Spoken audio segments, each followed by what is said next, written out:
அமித்ஷா கடைசியாக பேசிகிட்டு இருக்காரு. பேசிகிட்டு இருக்கும்போது நம்ம கேசி வேணுகோபால்னு ஒருத்தர் இருக்காருல்ல, அவர் ராகுல் காந்திக்கு ரைட் ஹேண்டா லெஃப்ட் ஹேண்டா ஏதோ சொல்கிறாங்க, கேரளாவில் முதல்வர் பதவிக்கும் அவர் முயற்சி பண்ணுறதா சொல்கிறாங்க. அவர் எழுந்திரிச்சு என்ன பண்ணாருன்னா, அதாவது மசோதா தோல்வி அடைய போது ஓட்டு விட போகிறாங்க, அமித்ஷா பேச தொடங்கி இருக்காரு, வேணுகோபால் எழுந்திருச்சு நீங்கள் மட்டும் அந்த 50 விழுக்காடு உயர்வு அப்படின்றத சட்டத்தில் இடம்பெற செய்தால் நாங்கள் ஆதரிக்க தயாரா இருக்கிறோம். If you are ready to include the number of seats in each state by legislation by 50%, these two things, are you ready? எனக்கு அப்படியே என்ன செய்யறதுன்னு புரியல. உடனே அமித்ஷா என்ன சொன்னாருன்னா, எனக்கு 1 மணி நேரம் டைம் கொடுங்க, நான் இப்பவே போய் ஒரு கரெக்ஷன் போட்டு கொண்டு வரேன், மசோதாவில் நிறைவேற்றிடுவோம் அப்படின்னாரு. ஹாஜி மே தயார். நல்வாய்ப்பாக அகிலேஷ் யாதவ் எழுந்திருச்சு, அதெல்லாம் ஒத்துக்க முடியாது, அடுத்த பிரதமரே பெண் தான் என்று நீங்களும் மோடியும் எழுதி கையெழுத்து போட்டு கொடுத்தாலும் உங்களை நம்ப முடியாது அப்படின்னு அகிலேஷ் யாதவ் சொன்ன உடனே அமித்ஷாவுக்கு கொஞ்சம் சுருன்னு ஆயிடுச்சு. अगर भारतीय जनता पार्टी ये लिख करके दे देगी कि हम महिला प्रधानमंत्री बनाएंगे, तब भी हम इन पर भरोसा नहीं करेंगे.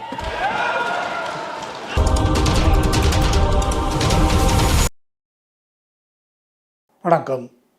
நேற்று நாடாளுமன்றத்தில் மோடி அமித்ஷா கும்பலுடைய சதி முறியடிக்கப்பட்டிருக்கிறது.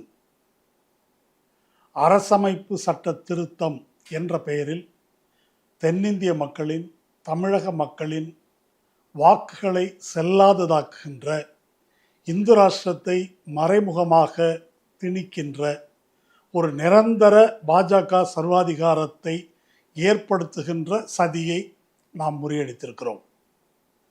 வெற்றி என்று எல்லா இடங்களிலும் கொண்டாட்டம் நடக்குது. என்னை பொறுத்த வரைக்கும் ஒரு நிம்மதி பெருமூச்சு. ஏனென்றால் இந்த பிரச்சனை பற்றி கடந்த 2-3 நாட்களாக பல சேனல்களில் நான் பேசியிருக்கிறேன். இதை எதிர்க்க வேண்டிய அவசியம், இதெல்லாம் பற்றி பேசியிருக்கிறேன். இருந்தாலும் நாடாளுமன்றத்தில் பாரதிய ஜனதாவை எதிர்க்கட்சிகள் தோற்கடிப்பார்களா என்ற ஒரு ஐயம் எனக்கு இருந்தது. 3/2 பெரும்பான்மை இருந்தால்தான் அரசமைப்பு சட்ட திருத்தம் என்பதை செய்ய முடியும் என்றாலும், மோடி அரசுக்கு 3/2 பெரும்பான்மை இல்லை என்று தெளிவாக தெரிந்தாலும் எனக்கு ஏன் அந்த அச்சம் என்று சொன்னால், இவர்கள் சொல்லுகின்ற இந்த திருத்தத்தின் மூலம் வட இந்திய மாநிலங்களில் கூடுதலாக தொகுதிகள் கிடைக்கும் என்று ஒரு ஆசை காட்டுவது இருந்த காரணத்தினால், எங்கே வட இந்தியாவை சேர்ந்த இந்தியா கூட்டணியை சார்ந்த கட்சிகள் தடம் மாறி விடுவார்களோ அல்லது சிலர் விலை போய் விடுவார்களோ என்ற ஒரு அச்சம் இருந்தது.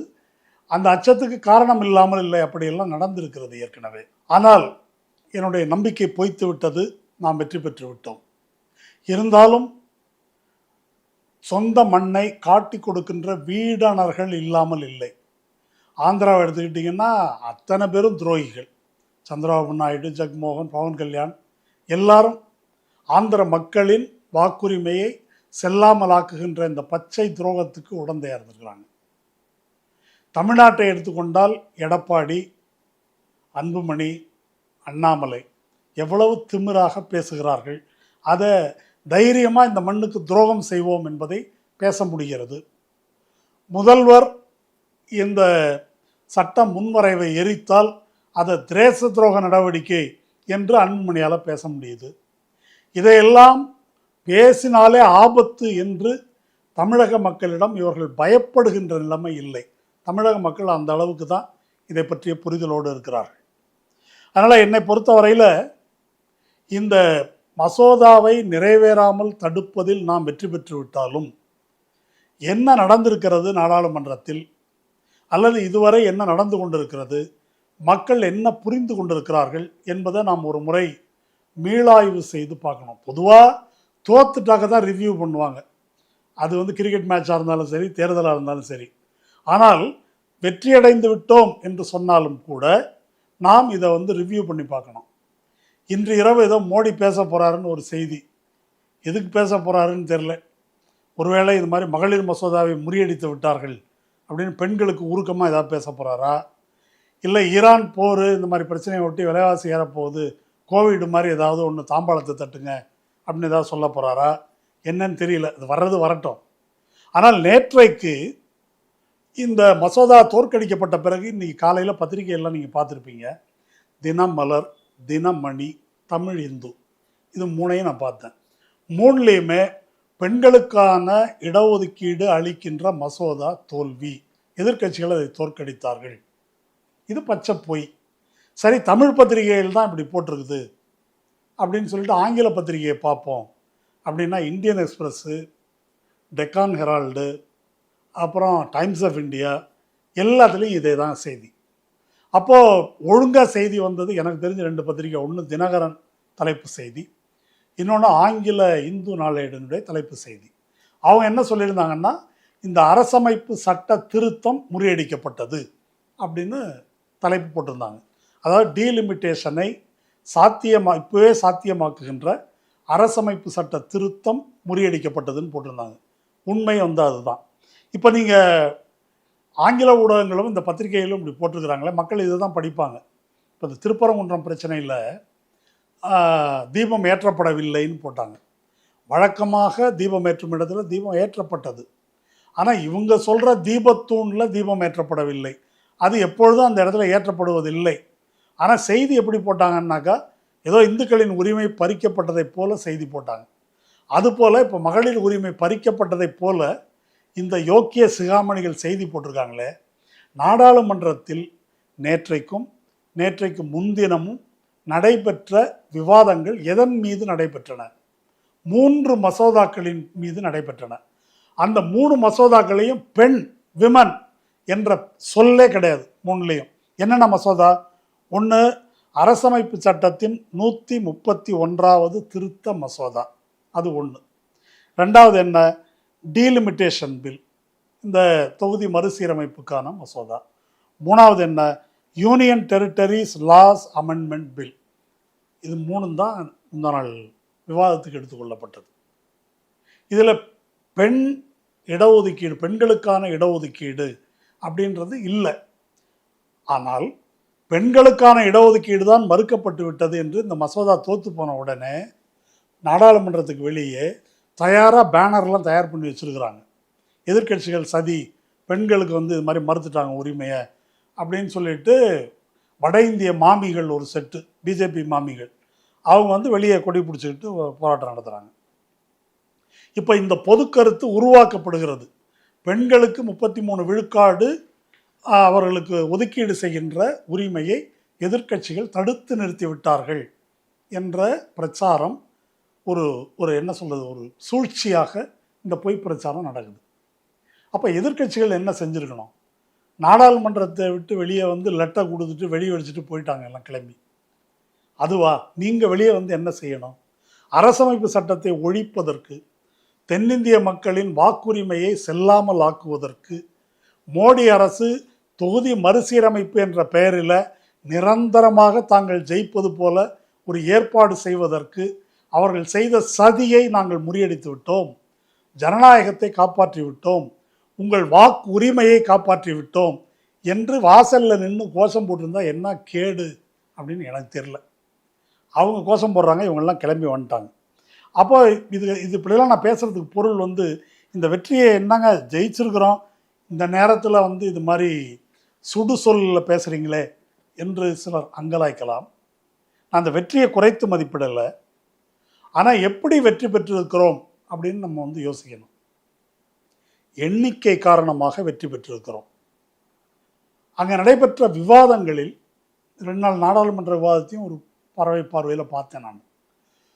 அந்த விவாதங்களில் இவர்கள் கொண்டு வந்திருக்கின்ற, மோடியும் அமித்ஷாவும் கொண்டு வந்திருக்கக்கூடிய இந்த 3 மசோதாக்கள், இதனுடைய நோக்கம், அதற்கு பின்னால் இருக்கின்ற சதியை பற்றி மக்களுக்கு புரியும் வண்ணம் விளக்குனார்களா அப்படின்னா அப்படி சொல்ல முடியல.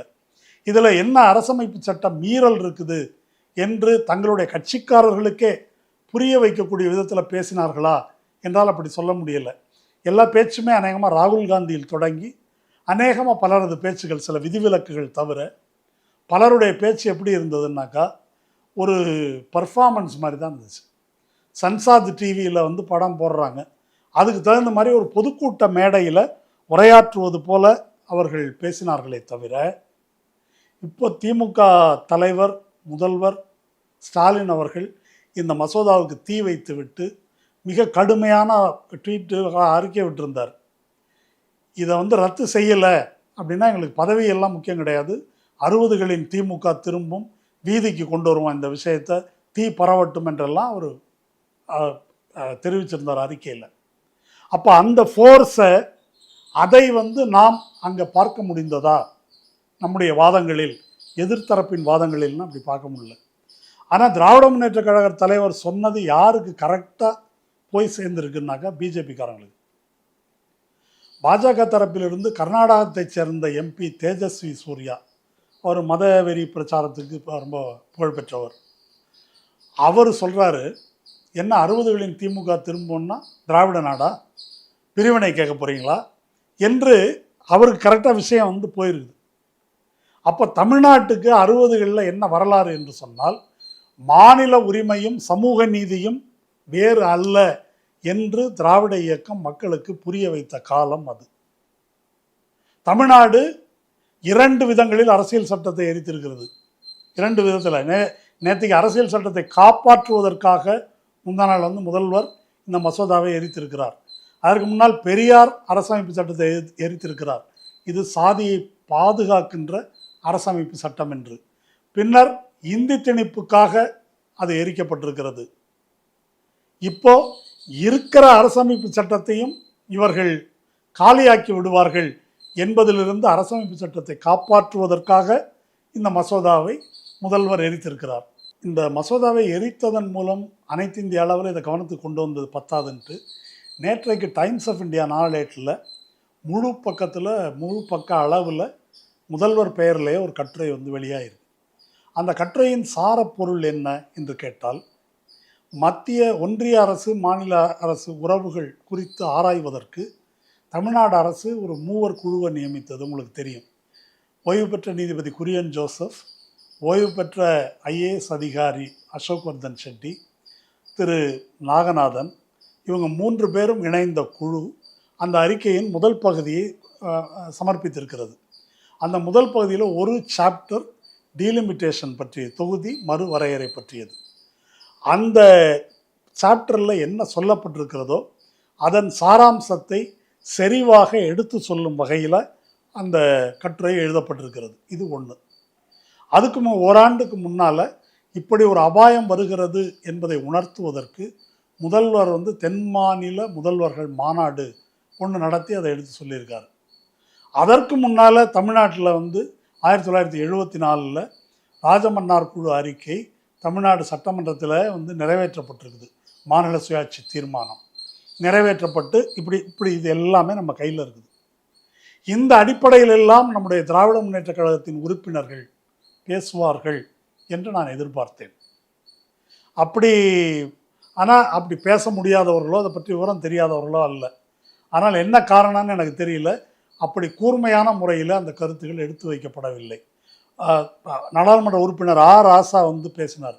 அவர் வடக்கு தெற்கு முரண்பாடு, அதை பற்றி டாக்டர் அம்பேத்கர் என்ன சொல்லியிருக்காரு, அதை ஒட்டி தொகுதி வரையறை பற்றி என்ன சொல்லப்பட்டிருக்கு என்பதை ஒரு அநேகமாக ஒரு 8 நிமிஷம் 10 நிமிஷத்துக்குள்ளே தான் பேசினார் அவர். இதை தவிர வேறு ஒன்றும் குறிப்பிடத்தக்க அளவில் இப்போ நான் கூறிய இந்த அறிக்கைகளின் சாராம்சமாக இருக்கக்கூடிய விஷயங்களிலிருந்து இந்த அரசமைப்பு சட்ட திருத்தம் எப்படி மாநில உரிமைகளுக்கு எதிரானது, குடியரசுக்கே எதிரானது, கூட்டரசுக்கு எதிரானது என்பதை பேசியிருக்க வேண்டும். அப்படி பேசலை. நேற்றைக்கு கடந்த 2 நாளாக நான் வந்து பல யூடியூப் சேனல்களில் பேசுகிறதுக்கு ஆட்டோவில் போகும்போது ஒரு அனுபவத்தை சொல்கிறேன். தொலைபேசியில் பேசிட்டு வந்தேன் இந்த விஷயம் பற்றி, நாடாளுமன்ற விவாதங்கள் நடக்கிறத ஒரு நண்பரோட பேசி கொண்டு வந்தேன். இதை வந்து அந்த ஓட்டுநர் கேட்டுக்கிட்டே வந்தார். அந்த ஓட்டுநர் ஒரு இஸ்லாமிய இளைஞர். அவர் கேட்டு வந்துட்டு, சார் நீங்கள் பேசுனதெல்லாம் கேட்டேன், இருந்தாலும் எனக்கு ஒரு கேள்வி இருக்குது. பிஜேபி ஏதோ நோக்கத்துக்கு செய்கிறாங்க, அதெல்லாம் இருக்கட்டும் விடுங்க. ஆனால் உத்தரப்பிரதேசத்தில் 20 லட்சம் பேர் 25 லட்சம் பேருக்கு ஒரு நாடாளுமன்ற உறுப்பினர், நம்ம ஊரில் வந்து 5 லட்சம் 6 லட்சத்துக்கு ஒரு நாடாளுமன்ற உறுப்பினர்னா அது எப்படிங்க நியாயம்? அது அவங்களுக்கு ஒரு 3 உறுப்பினர் இருக்க வேண்டாமா என்று ஒரு கேள்வியை வந்து அவர் எழுப்பினார். ரெண்டாவது அவர் என்ன சொன்னார்னாக்கா, 15-20 லட்சம் பேருக்கெல்லாம் ஒரு எம்பி அப்படின்னு சொன்னாக்கா, எம்பி எப்படிங்க மக்களை வந்து சந்திக்க முடியும்? இல்லை மக்கள் தான் எப்படி எம்பி சந்திக்க முடியும்? சந்தித்து சாலை, குடிநீர், விளக்கு இதெல்லாம் எப்படி கேட்க முடியும் என்று அவருக்கு புரிந்ததிலிருந்து அவர் சொல்கிறார். இப்போ இதுதான் ஒரு பாமர மக்களுடைய பார்வை. இந்த பார்வையிலிருந்து தான் பிஜேபி இந்த விஷயத்தை பேசுது மக்கள்கிட்ட. இவர் அந்த ஓட்டுநர் பேசியதில் இருக்கக்கூடிய 2 பிரச்சனை என்ன அப்படின்றத நம்ம பார்க்கணும். அவர்கிட்ட ஒரு பார்வை பெரும்பான்மை அதை ஒத்துக்கிறது தான் ஜனநாயகம் அப்படின்னு ஒரு பார்வை இருக்குது. இந்த மாதிரி ஈக்குவலாக அது இருக்கணும், யார் தேர்ந்தெடுத்து வராங்களோ அதை நம்ம ஒத்துக்கணும் அப்படின்னு பெரும்பான்மை என்பது அது மட்டும்தான் ஜனநாயகத்தின் அளவுகோல். அவர் இன்னொன்று கேட்டார், இப்போ காங்கிரஸ் ஜெயிக்கிற மாதிரி இருந்தாக்கா இதை எதிர்ப்பாங்களான்னு கேட்டார். ஒருவேளை காங்கிரஸ் பிஜேபியை வெற்றி பெற முடியவில்லை என்ற காரணத்தினால தானே சார் வட இந்தியாவில் இதை எதிர்க்கிறாங்கன்னு கேட்டார். அவர் இஸ்லாமியராக இருந்தாலும் இந்த கேள்விக்கு ஒரு தர்க்க நியாயம் இருக்குது. இப்போ இதெல்லாம் சேர்த்து நீங்கள் பாருங்கள், பெரும்பான்மை சொல்வது சரி என்பது தான் ஜனநாயகம் என்று சொன்னால், இந்த மாதிரி கரெக்டாக ஈவனாக தொகுதிகளை 5 லட்சம் பேருக்கு ஒரு எம்பின்னா 5 லட்சம் பேருக்கு ஒரு எம்பின்னு பிரித்து விட்டுட்டாக்கா முடிவு என்ன அப்படின்னா தென்னிந்தியா மிக குறைவான சிறுபான்மையாக மாறிடும். 5-6 மாநிலங்களில் அவர்களுக்கு செல்வாக்கு உள்ள அந்த கவு பெல்ட்டில் ஓட்டு வாங்கினாக்கா அவங்க நாடாளுமன்றத்துக்கு வந்துட முடியும். அதுதான் பெரும்பான்மை. அப்போ பெரும்பான்மைக்கு சிறுபான்மை கட்டுப்படுறது தானே ஜனநாயகம் அப்படின்னு ஒரு வாதம். இது சரியா அப்படின்றது ஒரு பார்வை. இந்த பார்வையிலிருந்து தான் மெஜாரிட்டி இந்துக்கள், அதனால் இது இந்து நாடாக தானே இருக்கணும் என்ற பார்வை, அல்லது ஒரு ஊருக்குள்ளே போனாக்கா மெஜாரிட்டி முன்னேறிய சாதிகள் அல்லது ஓபிசி கம்யூனிட்டி, அந்த மெஜாரிட்டி கோயிலுக்குள்ளே தலித்துகளை அனுமதிக்க முடியாது என்று சொன்னால் அந்த மெஜாரிட்டிக்கு இவங்க கட்டுப்படணும் இல்லை என்ற வாதம். இப்படி தான் இது வருது. இதை எதிர்த்து தான் அம்பேத்கர் காலங்காலமாக போராடினார். அப்போ ஜனநாயகம் என்பது பெரும்பான்மை சொல்வதல்ல, பெரும்பான்மை சிறுபான்மைன்றது ஜனநாயக ரீதியாக முடிவெடுப்பதில் இருக்கக்கூடிய ஒரு விஷயம். மற்றபடி சிறுபான்மைக்கு அதனுடைய உரிமைகளை உத்தரவாதப்படுத்துவது ஜனநாயக விழுமியங்களின் அடிப்படையில் பல விஷயங்களை, சமூக அரசியல் விஷயங்களை பார்ப்பது என்ற கோணத்தில் இதை புரிந்து கொள்ளணும் அப்படின்றது அந்த ஓட்டுநருக்கு இல்லை. இது நான் இங்கே ஆர்எஸ்எஸ்ஸுக்காக மட்டும் இதை நான் சொல்லவில்லை.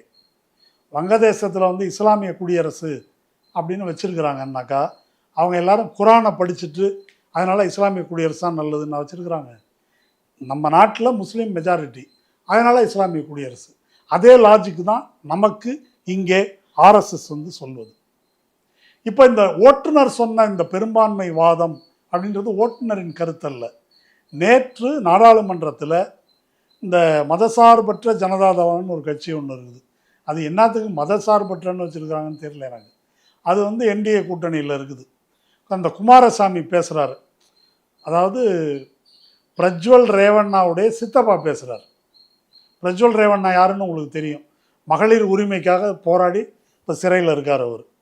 இவர் மகளிரை பற்றி, பெண்களின் உரிமை பற்றியெல்லாம் பெருமையாக பேசிட்டு அடுத்தது எஸ்டி குமாரசாமி என்ன சொல்கிறாருன்னா, காங்கிரஸ் கட்சி ஏங்க இப்படி திமுகவுக்கு வால் மாதிரி போகுது, உங்கள் கொள்கை என்ன, நீங்கள் எதுக்கு திமுக அரசியலை பேசிகிட்டு இருக்கிறீங்க அப்படின்னு ஒரு கேள்வி எழுப்புறார். 2வது கேள்வி என்ன கேட்குறாருனாக்கா, இங்கே காங்கிரஸ் பேசுவதையெல்லாம் உத்தரப்பிரதேசத்திலும் பீகாரிலும் போய் பேச தயாரா, அதுக்கு உங்களுக்கு தைரியம் இருக்கா, திமுக பேசுகிறத பேசுகிறீங்களே, நிதி ஒதுக்கீடு பற்றி திமுக பேசுவது, இந்த தொகுதி மறு வரையறை பற்றி திமுக பேசுவது, இதையெல்லாம் யூபியிலையும் பீகார்லையும் பேச தயாரான்னு அவர் கேட்குறாரு. அப்போ இது குமாரசாமி வழியாக பிஜேபி காங்கிரஸையும் தேஜஸ்வி யாதவையும் அகிலேஷ் யாதவையும் நோக்கி இவர்கள் அந்த கேள்வியை எழுப்புகிறார்கள். இதுதான் இந்த பிளாங்க். இந்த பிளாங்கிலிருந்து தான் இந்த இடத்திலிருந்து தான் அவர்கள் வட இந்திய கட்சிகளை அணுகுகிறார்கள், அல்லது பொதுவாக இந்திய மக்களை இப்படி அணுகிறார்கள். இதை ஏற்றுக்கொள்ள வைக்கிறார்கள் தென்னிந்திய மக்களையும்.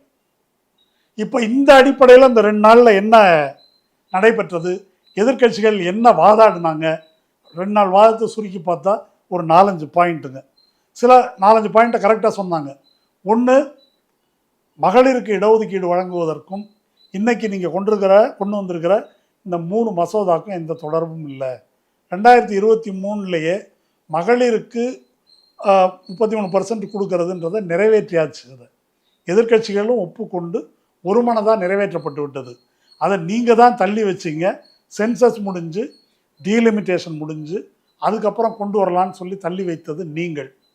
இப்போ கூட இந்த 543 1/3 கொடுக்கலான்னா நாங்கள் ஆதரிக்க தயார் அப்படின்னு சொல்லி அந்த வாதத்தை வந்து தடுத்து நிறுத்தி அதை வந்து முறியடித்து விட்டார்கள். ரெண்டாவது, இந்த சட்ட திருத்தத்தின் மூலமாக டீலிமிட்டேஷன் என்ற பெயரில் பாஜக பெரும்பான்மை வரும் வகையில் தொகுதிகளை மாற்றி அமைப்பது உங்களுடைய சதித்திட்டம் என்பதை வந்து பேசினாங்க. இது ரெண்டாவது பாயிண்ட். மூணாவது பாயிண்ட்டு, இதனால் தென் மாநிலங்கள் பாதிக்கப்படும். நீங்கள் 2011 சென்சஸ் அடிப்படையில் இதை செய்ய முயற்சிக்கிறீர்கள். அப்படி செஞ்சீங்கன்னா தென் மாநிலங்களுடைய பிரதிநிதித்துவம் குறைந்து போகும். அதை நாங்கள் அனுமதிக்க மாட்டோம். இது மூணாவது பாயிண்ட்டு. நாலாவது பாயிண்ட்டு, ஒரு வேலிட் பாயிண்ட்டை வந்து கேள்வி எழுப்புனாங்க. மகளிருக்கு இடஒதுக்கீடுன்னு சொல்கிறீங்க. நாங்கள் வந்து மகளிர்னா பொதுவாக எல்லாரும் மகளிர் இல்லைப்பா. அதில் சென்சஸ் முடிஞ்சு காஸ்ட் சென்சஸ் எடுத்து அதன் அடிப்படையில் ஓபிசி மகளிருக்கு அதுக்குள்ளே ஓபிசி இடஒதுக்கீடு அப்படின்றத நாங்கள் கோரிக்கையாக வச்சோம். அதை ஏன் பேசவில்லை என்பதை அகிலேஷ் யாதவ் அழுத்தமாக எழுப்பினார். அதில் வந்து அமித்ஷா பேசும்போது சென்சஸ் பொதுவாக இப்போ வீடு தோறும் போய் எடுப்போம், காஸ்ட் சென்சஸ்ன்றது தனின்னு பேசினார். அது என்னன்றது விவாதத்துக்குள்ளேயே வரல. இப்போ இந்த பாயிண்ட் எல்லாத்தையும் கேட்டுக்கிட்டு மற்ற எந்த பாயிண்ட்டுக்கும் அமித்ஷாவோ மோடியோ பதில் சொல்லலை. ஒரு பாயிண்ட்டை மட்டும் எடுத்துக்கிட்டாங்க, தென் மாநிலங்கள் பாதிக்காது. எப்படி பாதிக்காதுன்னு சொல்கிறீங்க? பாதிக்காதுங்க, எந்த பாதிப்பும் ஏற்படாது. நான் என்ன சொல்கிறேன்னாக்கா எல்லாருக்கும் 50% ஏற்றி கொடுத்துட்றோம் அப்படின்னு மோடியும் அமித்ஷாவும் சொன்னாங்க. இப்போ என்ன 39 தொகுதி இருக்கா உங்களுக்கு? அதில் 50%, ஒரு 20 தொகுதின்னு வச்சுக்கோங்க, 39 29 58 59 கொடுத்துட்றோம். எல்லாருக்கும் 50% ஏற்ற போகிறோம், ஈவனாக தான் ஏற்றுவோம், சமமாக இருக்கும் என்று ஒரு வாக்குறுதியை கொடுத்தார்கள். இந்த வாக்குறுதியை எப்படி எதிர்கொண்டிருக்க வேண்டும்? நம்முடைய திமுக நாடாளுமன்ற உறுப்பினர் கனிமொழி முதல் வேறு பலரும் அமித்ஷா கொடுக்கின்ற இந்த வாக்குறுதியை ஏன் சட்டத்தில் நீங்கள் எழுதவில்லை, அது சட்டத்தில் ஏன் இடம்பெறவில்லை, நீங்கள் கொண்டு வந்திருக்கிற மசோதாவில் அது ஏன் இல்லை என்று திரும்ப திரும்ப கேட்டாங்க. சமூக ஊடகங்களிலும் இதை வந்து ஒரு முக்கியமான வாதமாக பலரும் பேசினார்கள். இந்த வாதம் சரியா? இந்த வாதமே அடிப்படையில் தவறு என்பது என்னுடைய கருத்து. அது ஏன் அப்படின்றத வந்து நம்ம பார்ப்போம். இப்போ 2023 மகளிர் இடஒதுக்கீடு மசோதாவை கொண்டு வந்து அதை பாரதிய ஜனதா தள்ளி வச்சதுன்னு பார்த்தோம். எதுக்காக தள்ளி வச்சாங்க? சென்சஸுக்கு பிறகு அதில் வந்து டீலிமிட்டேஷன் கொண்டு வந்த பிறகு நாங்கள் வந்து இதை அமல்படுத்துகிறோம் அப்படின்னு சொன்னாங்க. இப்போ ஏன் அவசரமாக கொண்டு வர்றீங்க என்று சொன்னால், இப்போ சென்சஸ் 26 நடக்குது, இது 2-2.5 வருஷத்துக்கு நடக்கும். இதற்கு பிறகு டீலிமிட்டேஷன் அதெல்லாம் முடிஞ்சு தொகுதி மறுவரையறையெல்லாம் செய்கிறத 2029 நாடாளுமன்ற தேர்தலுக்கு முன்னால் செய்ய முடியாது. அப்படி செய்ய முடியாது என்பதால் இப்போ என்ன நடக்கும் அடுத்ததுன்னாக்கா, அடுத்த 2031 சென்சஸ் வந்துடும். 31 சென்சஸ் எடுக்கணும், அது 2-2.5 வருஷம் ஆகும். அந்த சென்சஸ் முடிஞ்ச பிறகு டீலிமிட்டேஷன் அது 2034 தேர்தலுக்கு முன்னாலேயே முடியாது. அப்போ மகளிருக்கான இடஒதுக்கீடு என்பது 2039க்கு போகும். இதுதான் யதார்த்த நிலைமை. இப்போ 2029க்கு முன்னாலேயே மகளிருக்கு இடஒதுக்கீடு கொடுத்தே ஆகணும் என்று மோடியும் இவர்களும் முயற்சிப்பதற்கு என்ன காரணம் என்றால், 24 மெஜாரிட்டி பெற முடியாத இவர்கள் 29 மெஜாரிட்டி பெற முடியாது. அதனால் இப்போவே டீலிமிட்டேஷனை கொண்டு வரணும். இப்போவே எப்படி சென்சஸ் முடியறதுக்கு முன்னால் எப்படி டீலிமிட்டேஷன் கொண்டு வர முடியும்? கொண்டு வர முடியாது. அப்போ கொண்டு வரணும்னா என்ன செய்யணும்? மக்கள் தொகை என்பதை சென்சஸ் இனிமே எடுத்து தீர்மானிப்பதற்கு பதிலாக ஏற்கனவே எடுத்த 2011 சென்சஸ் இருக்கு இல்லையா, அதன் அடிப்படையிலேயே இதை தீர்மானிப்பதற்கு ஆளுங்கட்சிக்கு அதிகாரம் அளிப்பது, அதாவது நாடாளுமன்றத்தின் சிம்பிள் மெஜாரிட்டிக்கு அதிகாரம் அளிப்பது அப்படின்னு சொல்லி இந்த திருத்தத்தை கொண்டு வராங்க. இதுதான் திருத்தத்தினுடைய நோக்கம். இப்போ இப்படி ஒரு திருத்தம் கொண்டு வந்துட்டு இன்னொரு பக்கம் உங்களுக்கு 50% கூட தர்றேன்னு சொல்கிறாங்க. இது ரெண்டும் எப்படி ஒரே நேரத்தில் செய்ய முடியும்? 2011 சென்சஸ் படி 2011 சென்சஸில் என்ன மக்கள் தொகை வருதுன்னா அந்த மக்கள் தொகைப்படி கணக்கெடுத்து தொகுதி ஒதுக்கீடு செய்தால் நிச்சயமாக 4 முதல் 5 விழுக்காடு வரை 24-25% நமக்கு ரெப்ரசன்டேஷன் இருக்குன்னா அதுக்கு கீழே இன்னும் தென்னிந்தியாவுக்கு குறையும், வட இந்தியாவுக்கு அதிகரிக்கும். இதை பற்றி நிறைய புள்ளி விவரம் ஏற்கனவே வெளியே வந்துருச்சு, அதை நான் விளக்க தேவையில்லை. 50% கூட கொடுக்குறேன்னாக்கா அதுவும் இதுவும் எப்படி சேரும்? இந்த முரண்பாட்டுக்கு என்ன விளக்கம் என்ற கேள்வியை அவங்க வந்து எழுப்பலை. இது வந்து ஒரு விஷயம். இப்போ இந்த 50 விழுக்காடு உத்தரவாதம் அதை சட்டத்துக்கு கொண்டு வாங்கன்னு இவங்க ஏன் கேட்குறாங்கன்னா ஒரு பாதுகாப்புக்கு கேட்குறாங்க. அந்த பாதுகாப்பை இவங்க ஏன் சட்டத்தில் உறுதி செய்யலை அப்படின்னு கேட்குறாங்க. இது எப்படி இருக்குது அப்படின்னு சொன்னாக்கா, இப்போ தலையில் அடிபட்டுரும் அப்படின்னாக்கா ஹெல்மெட் தருகிறோம் அப்படின்னு மோடியும் அமித்ஷாவும் சொல்கிறாங்க. சரி, ஹெல்மெட் தருகிறோம்ன்றதை அந்த சட்டத்தில் எழுதுங்கன்னு இவங்க கேட்குறாங்க. சட்டத்தில் எழுதிட்டாக்கா நாங்கள் 3 மசோதாக்களை ஆதரிக்க தயாராக இருக்கிறோம் என்று சொன்னால் அதுக்கு பொருள் என்ன அப்படின்னா, தலையை பாதுகாக்க ஹெல்மெட் கொடுத்தா கழுத்தில் சுருக்கு கயிறு மாட்டுவதற்கு நாங்கள் அனுமதி தருகிறோம் என்று சொல்வது தான் அதுக்கு பொருள். அப்போ அவங்க வந்து எந்த சென்சஸை அடிப்படையாக கொள்வது என்பதை லேட்டஸ்ட் சென்சஸ் என்ற முறையில் இல்லாமல் டீலிமிட்டேஷன் கமிஷன் தீர்மானிக்கிறது அப்படின்றது இல்லாமல் நாங்கள் எந்த சென்சஸ்ன்னு முடிவு பண்ணி சொல்கிறோமோ அந்த சென்சஸ் அடிப்படையில் டீலிமிட்டேஷன் கமிஷன் முடிவு செய்யும் என்ற சட்ட திருத்தத்துக்கு ஆதரவு கொடுப்பது என்பது அரசமைப்பு சட்டத்துக்கே குழி தோண்டி புதைக்கிற வேலை. அதை எப்படி இவர்கள் யோசித்தார்கள், எப்படி இப்படி ஒரு வாதத்தை முன்வைத்தார்கள் என்று எனக்கு தெரியல. இப்போ இந்த மொத்த வாதத்தையும் இதுதான் பிஜேபியோடைய டிசைன், மோடி அரசினுடைய டிசைன் என்று ஒருங்கிணைந்த முறையில் எதிர்க்கட்சிகள் இதை அம்பலப்படுத்தாமல் தனித்தனியாக ஒவ்வொரு கட்சியும் ஆளுக்கு ஒரு பாயிண்ட்டு, அது வந்து பிட்டாக இருக்குதுங்க. ஓவராலாக இந்தியா கூட்டணி கட்சிகள் ஒன்றாக அமர்ந்து இந்த மாதிரி நம்முடைய அப்ரோச்சு அவங்க ஒருங்கிணைந்த முறையில் இதை ப்ரெசென்ட் பண்ணுறாங்க. யார்? BJP.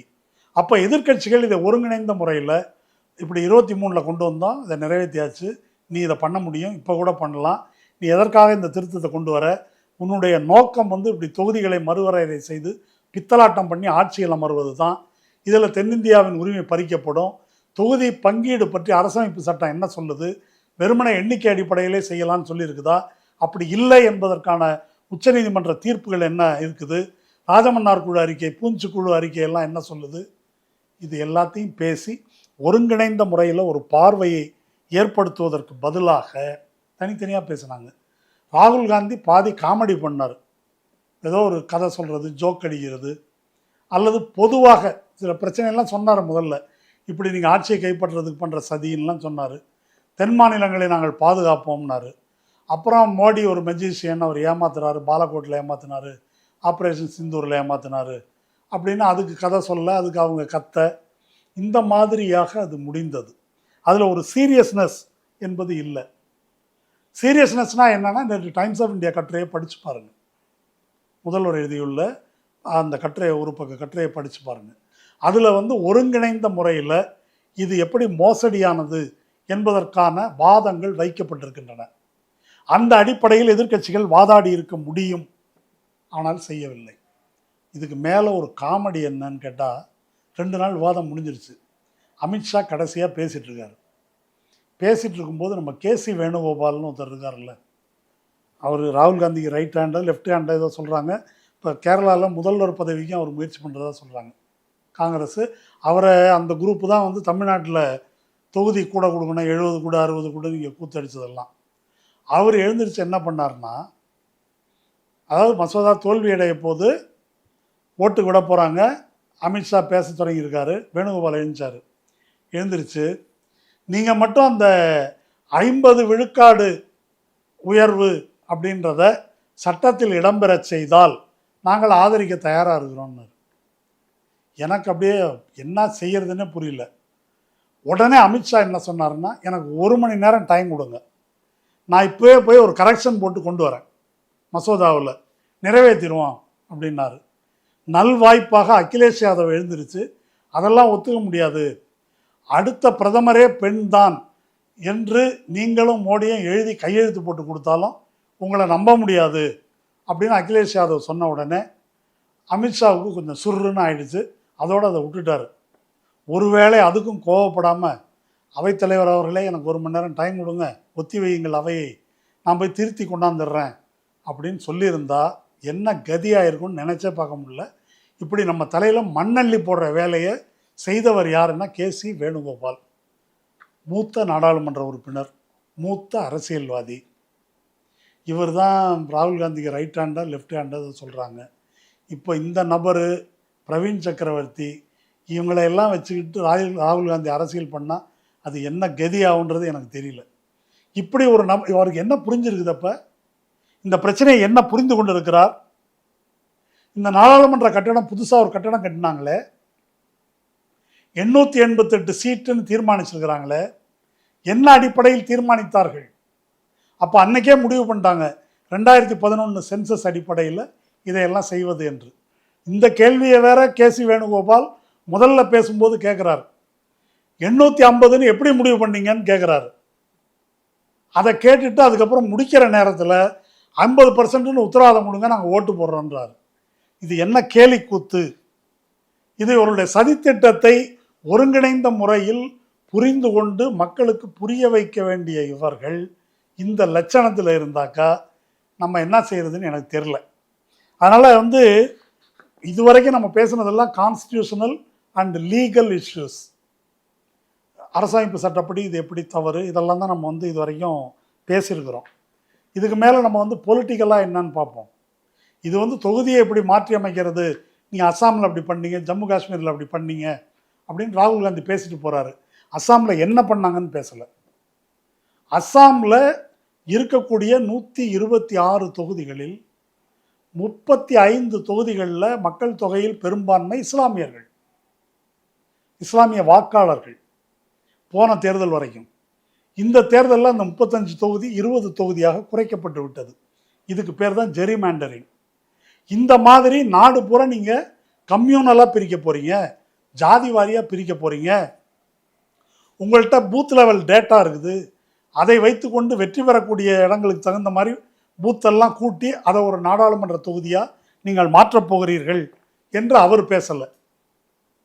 Akhilesh Yadav census, cost census, OBC, அது ஓபிசிக்கு இடஒதுக்கீடு கொடுத்து தானே மகளிர் மசோதா கொண்டு வரணும், நீ அதுக்கெல்லாம் முன்னால் கொண்டு வரீங்க என்று மட்டும் பேசுகிறாரே தவிர, இந்த நாரி, அதாவது பெண்களுக்கு உரிமை கொடுக்குறீங்களே, உங்கள் நாரி வேற எங்கள் நாரி வேற, பிஜேபி நாரி வேற, ஓபிசி எஸ்சி நாரி வேற என்பதை அவர்கள் பேசவில்லை.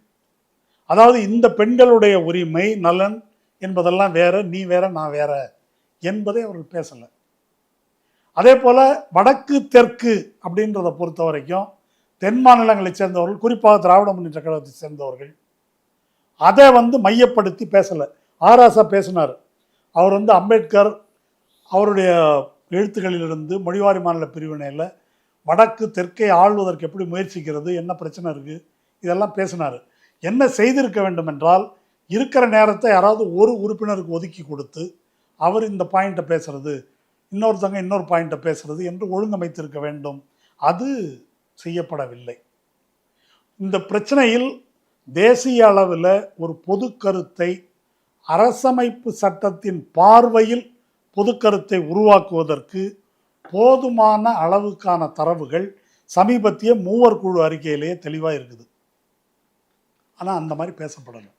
திரும்ப திரும்ப நம்ம தமிழ்நாட்டிலையும் கூட எப்படி பேசிகிட்டு இருக்கிறோம்னா, தமிழ்நாட்டில் குடும்ப கட்டுப்பாடு பண்ணிட்டோம், தென்னிந்தியாவில் குடும்ப கட்டுப்பாடு பண்ணிட்டோம், நார்த் இந்தியாவில் பண்ணலை, அதனால் நாங்கள் இதை சாதித்திருக்கிறோம், எங்களுக்கு இது தண்டனையா என்ற ஒரு கோணத்தில் மட்டும்தான் இது பேசப்படுது.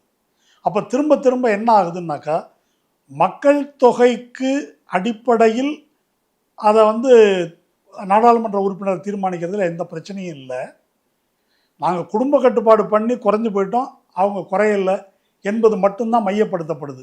அதுதான் அரசமைப்பு சட்டத்தின் பார்வையா? அரசமைப்பு சட்டம் என்ன சொல்கிறது? இந்த பிரச்சனை குறிப்பான தொடர்பான உச்சநீதிமன்ற தீர்ப்புகள் என்ன சொல்கின்றன என்பதை நாடாளுமன்ற உறுப்பினர்கள் கவனிச்சாங்களான்னு எனக்கு தெரியல. இதை மேத்தமேட்டிக்கலாக பார்க்கக்கூடாது என்பதை தெளிவாக நீதிமன்ற தீர்ப்பு சொல்லுது.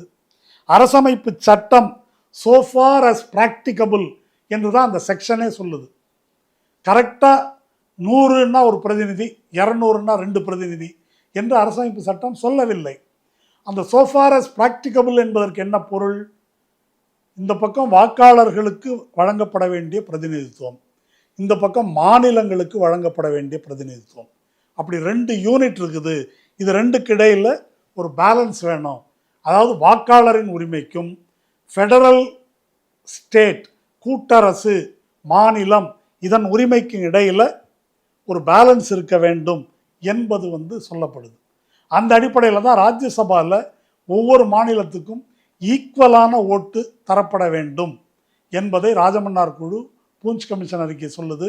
நம்ம இந்த 3 வல்லுநர்கள் குழு அறிக்கையில் அமெரிக்காவில் எப்படி இருக்குது, ஜெர்மனியில் எப்படி இருக்குது என்பதெல்லாம் அதை விளக்கி சொல்கிறாங்க.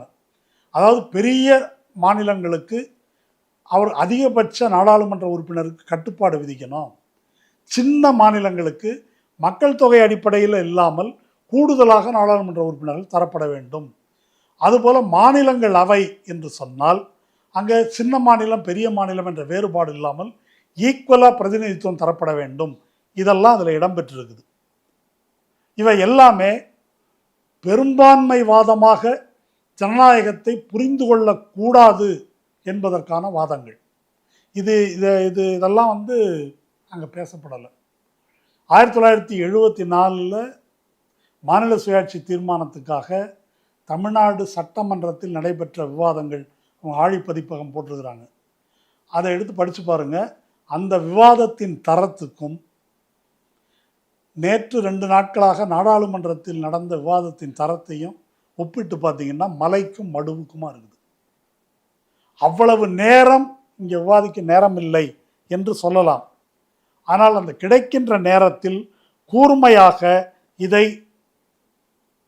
நம்ம நாடாளுமன்ற உறுப்பினர்கள் முன்வைத்தார்களா என்றால் இல்லை. ராகுல் காந்தி பேசும்போது கூட தென்னிந்தியா பயப்படாதீங்கன்னு சொல்கிறார். அது ஒரு வட இந்தியரின் பார்வையில் ஒரு பெரிய அண்ணன் போல் நமக்கு ஆறுதல் சொல்கிற மாதிரி இருக்குது. கான்ஸ்டியூஷனோட பார்வையில் நீங்களும் நானும் ஈக்குவல். ஆனால் ஒரு அன்ஈக்குவலாக மக்கள் தொகை இருக்குது. அன்ஈக்குவலாக இருக்கக்கூடிய மக்கள் தொகைக்கு இடையில் ஒரு ஈக்விட்டியை எப்படி கொண்டு வருவது? இடஒதுக்கீட்டு பிரின்சிபல் அப்படி தானே. அநீதி இழைக்கப்பட்டு விட்டது, அன்ஈக்குவலாக இருக்குது சமூகம். இந்த இன்ஈக்குவாலிட்டிக்கு இடையில் ஒரு ஈக்விட்டியை எப்படி கொண்டு வருவது என்று இடஒதுக்கீடு ரிவர்ஸ் டிஸ்கிரிமினேஷன் கொடுத்தாக்கா அது ஈக்குவாலிட்டிக்கு எதிரானது என்று ஆதிக்க சாதிகள் பேசுகிறார்கள். அந்த வாதத்தை தான் மேத்தமேட்டிக்கலாக எண்ணிக்கை அடிப்படையில் மட்டும்தான் பிரதிநிதித்துவம் என்று பேசுபவர்கள் முன்வைக்கிறார்கள். அது இந்துத்துவ அரசியலினுடைய ஐடியாலஜிக்கல் பேஸுக்கு மிக நெருக்கமாக இருக்கிறது. இது எல்லாம் அங்கே பேசப்படவில்லை. கூடிய அளவுக்கு பேசப்பட்டிருக்க வேண்டும், பேசப்படவில்லை. அப்போ இதன் காரணமாக இப்போ தமிழ்நாட்டில் என்ன பார்க்குறோம்? எடப்பாடி ஸ்டாலினுக்கு பயம் வந்துருச்சு, அமித்ஷாவே எனக்கு வாக்குறுதி கொடுத்துருக்காரு, நீங்கள் எதுக்கு பயப்படுறீங்க? எடப்பாடி பேசுகிறாரு. அண்ணாமலை அவதூறு செய்கிறார்.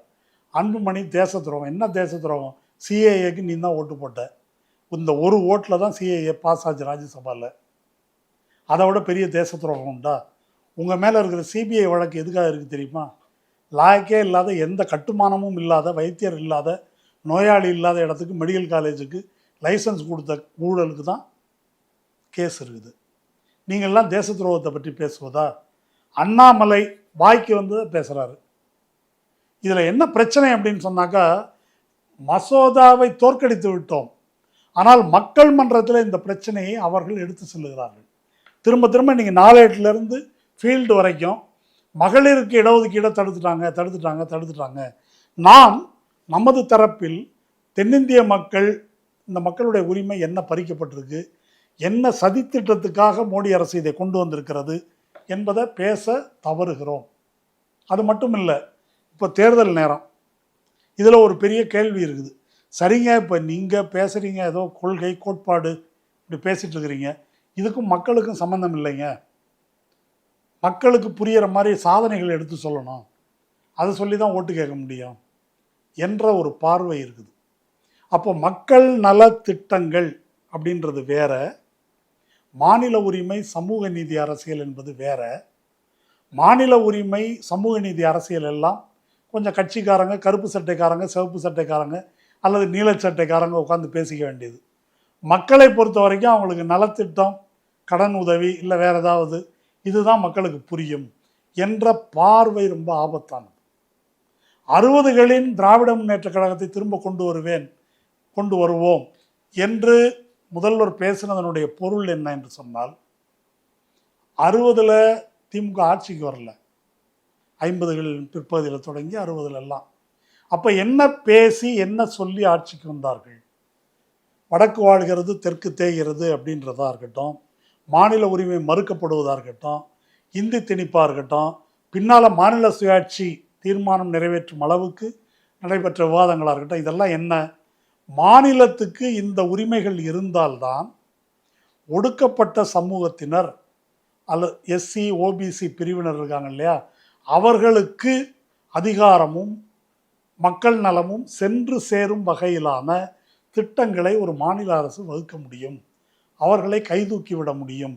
அப்படி மக்கள் நலத்திட்டம் வகுக்கணும் என்றாலே, அப்படி சமூக நீதியை அமல்படுத்த வேண்டும் என்றாலே, மாநில அரசுக்கு, நீங்கள் தேர்ந்தெடுக்கின்ற மாநில அரசுக்கு உரிமை வேண்டும் என்பதை மையமாக வச்சு தான் இந்த அரசியல் பேசப்பட்டது. அப்போ அதிகாரத்துக்கு வந்து மக்கள் நலத்திட்டம் செஞ்சு அப்படியா செல்வாக்கு பெற்றாங்க? இல்லை இஸ்திரி பொட்டியை தான் இப்போ பொருள் கொடுத்தா? அல்ல.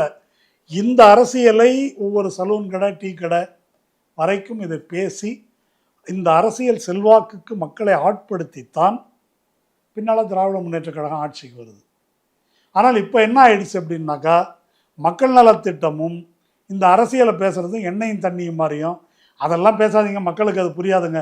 மக்களுக்கு என்ன புரியும்? குடம் தவளை கொடுக்கறது, இல்லை வேறு ஏதாவது நலத்திட்டம் செய்கிறது, பணம் கொடுக்குறேன்னு சொல்கிறது, இதுதான் புரியும் என்பதாக இது பிரிக்கப்பட்டு விட்டது என்பதுதான் இதில் இருக்கிற ஆபத்து. இன்னொரு விஷயமும் இருக்குது. இந்த தென்னிந்திய மக்களின் உரிமை பறிப்பு பற்றி பேசும்போது, இந்த அரசமைப்பு சட்ட திருத்தத்தை அவர்கள் கொண்டு வருவது பற்றி பேசும்போது இந்துத்துவம் பற்றிய பேச்சே வரல. ஆனால் மாநிலங்களே இருக்கக்கூடாது என்பது பாரதிய ஜனதாவின் கொள்கை. இது நானாக சொல்கிறது இல்லை, இல்லை ஆர்எஸ்எஸில் கோல்வால்கர் எழுதி வச்சுருக்காரு என்பதில் இருந்தால் இல்லை. சமீபத்தில் இதை பற்றி கிறிஸ்டோஃபர் ஜெஃபர்லோ என்ற பிரெஞ்சு ஆய்வாளர் அவர் ஒரு நேர்காணல் ஒன்று கொடுத்துருக்காரு. 1957 ஜனசங் கட்சியினுடைய மேனிஃபெஸ்டோ இருக்குது. ஜனசங்கம் என்பது பாரதிய ஜனதாவினுடைய மூத்த தாய் கட்சி. அவங்க மேனிஃபெஸ்டோ என்ன சொல்கிறாங்கன்னா, எங்களுடைய இது தெளிவாக இருக்கிறத படித்து காட்டினார் அவர். எங்களுடைய நோக்கம் யூனிட்டரி ஸ்டேட், மொழிவாரி மாநிலங்கள் ஒழிக்கப்பட வேண்டும். இது தேசத்துக்குள் பல தேசங்களை உருவாக்கும், இதை அனுமதிக்கக்கூடாது அப்படின்னு திருத்தமாக சொல்கிறாங்க. அதுக்கு கீழே அப்போ அதனால நாங்கள் ஜனநாயகத்தின் எதிரிகள் அல்ல, மாறாக லோக்கலாக ஜனநாயகத்தை உத்தரவாதப்படுத்துவோம். அதுதான் ஆர்எஸ்எஸ் ஜனபதங்கள் என்பது. முனிசிபாலிட்டி மாதிரி இருக்கலாம், மாநில அரசு என்று ஒன்றே இருக்கக்கூடாது என்பது அவர்கள் கொள்கை. அந்த வகையில் மையப்படுத்தப்பட வேண்டும் என்பது ஆர்எஸ்எஸின் கொள்கை. அதை அவங்க எப்படி அதில் சொல்லியிருக்கிறாங்கன்னு சொன்னார். அதுதான் மோடி அரசின் கொள்கை. அதைத்தான் மோடி அரசு படிப்படியாக அமல்படுத்துகிறது. அப்போ இந்த மையப்படுத்துதல் என்பது வேறு, இந்துத்துவாவை கொண்டு வருவது வேறு அல்ல. தலைக்கு ஒரு சீயக்கா, தாடிக்கு ஒரு சீயக்காலாம் தேவையில்லை. சென்ட்ரலைஸ் பண்ணாலே ஆட்டோமேட்டிக்காக அது இந்துத்துவ மேலாதிக்கத்துக்கு வழிவகுக்கும். ஆனால் இது நாள் வரையில் பாஜகவுக்கு முன்னால் பதவியில் இருந்த காங்கிரஸ் நாங்கள் மதசார்பற்ற கட்சி அப்படின்னு அவங்க சொல்லிக்கிட்டாங்க.